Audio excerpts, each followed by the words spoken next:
I had always prided myself on having a close-knit, loving family. After my first husband passed away, I was devastated.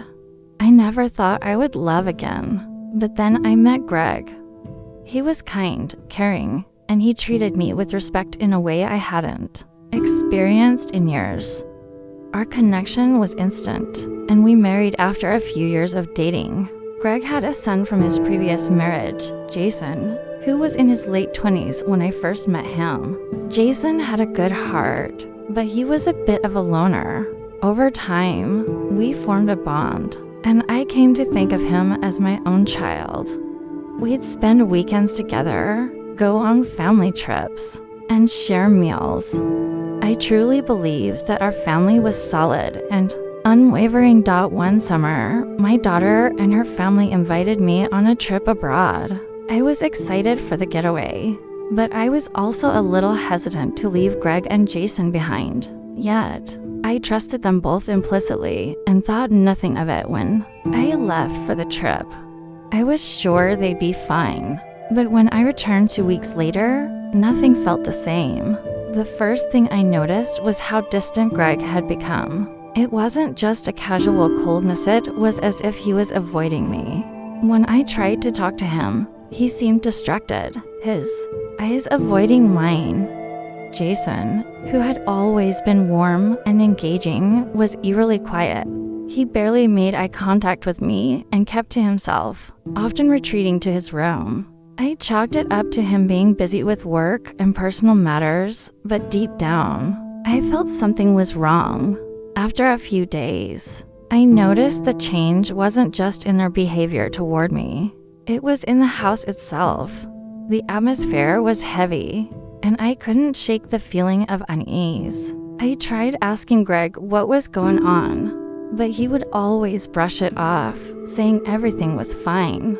Then one evening, as I was cleaning up the kitchen, I accidentally found Greg's phone lying on the counter. My heart skipped a beat when I saw the screen light up with a text message notification. It was from Kate, Jason's girlfriend. I had always liked Kate. She was sweet and easy to talk to. But the message I saw on Greg's phone sent a chill down my spine. It was flirtatious at first, nothing too alarming. But as I scrolled, the messages grew more intimate. The tone became suggestive, and eventually, the text turned into something far more explicit. My hands trembled as I read the words on the screen. Greg had been having an affair with Kate. They had been sending private messages while I was away, and it seemed like their communication had become more than just casual. I couldn't believe it. My mind raced, trying to process what I had discovered. How could Greg do this to me? How could he betray me like this with someone I had welcomed into our home as part of the family? I confronted Greg that night. I didn't know how to begin the conversation, but I knew it had to happen. I asked him point blank if he was having an affair. His face turned pale, and he stumbled over his words. He confessed, saying it started innocently enough, just some friendly chats with Kate while I was away. But one thing led to another, and before he knew it, they had crossed a line. He apologized repeatedly, but I could see the guilt in his eyes. The damage was done. I was devastated, but I needed to know the full extent of it. I asked him how long this had been going on. He admitted that their communication had started months ago, but it had intensified during the time I was away on the trip. The betrayal felt like a dagger in my chest. I had trusted him completely, but the worst was yet to come. The next day, Jason came home early from work. He had always been a bit of a workaholic, but today was different. I noticed him standing in the doorway of the kitchen, looking at us with a cold, unreadable expression.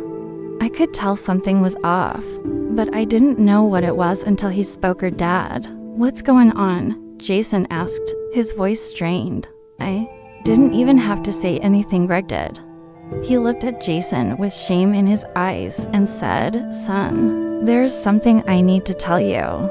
Jason's face drained of color as Greg explained in a few broken words what had happened between him and Kate. At first, Jason was silent, his eyes darting between us as though he couldn't believe what he was hearing.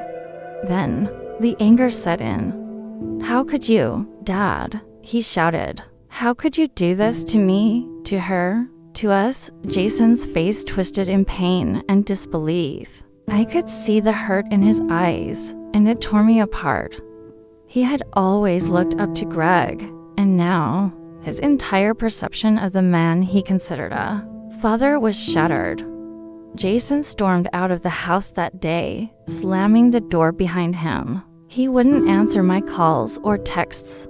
My heart ached, and I felt like I was losing both of the people I cared about most. Days turned into weeks, and the silence between us grew louder. Greg and I tried to talk, but every conversation felt like a battle. He was remorseful, but I couldn't shake the feeling of betrayal. It wasn't just the affair, it was the way it had happened, the lies, the secrecy. My trust in him was gone. Meanwhile, Jason had cut all ties with both of us. He stopped speaking to Greg entirely, and Kate ended things with Greg, unable to continue a relationship with someone who had so deeply hurt her. The fallout from the affair was far-reaching. Our family, once so united, had become a fractured shell of what it had been. The pain and disappointment were palpable in every conversation, every silence. I tried to reach out to Jason, but he refused to engage with me. I knew he was angry, and I didn't blame him. But I also felt like I had lost him in the process. The bond we had once shared seemed irreparable. Greg and I have since tried to move forward, but it's hard. There's a constant reminder of what happened, even in the quiet moments. Our relationship is strained, and I wonder if things will ever return to the way they were. The betrayal has left scars that may never heal, and though we've tried therapy and counseling, I can't help but wonder if our family will ever truly be whole again. The hardest part is knowing that the person I trusted the most, the one I had built a life with, was capable of something so cruel. But perhaps the biggest regret is how this has torn apart my relationship with Jason. I can only hope that, in time, we can find a way to heal, if not as a family, then at least as individuals.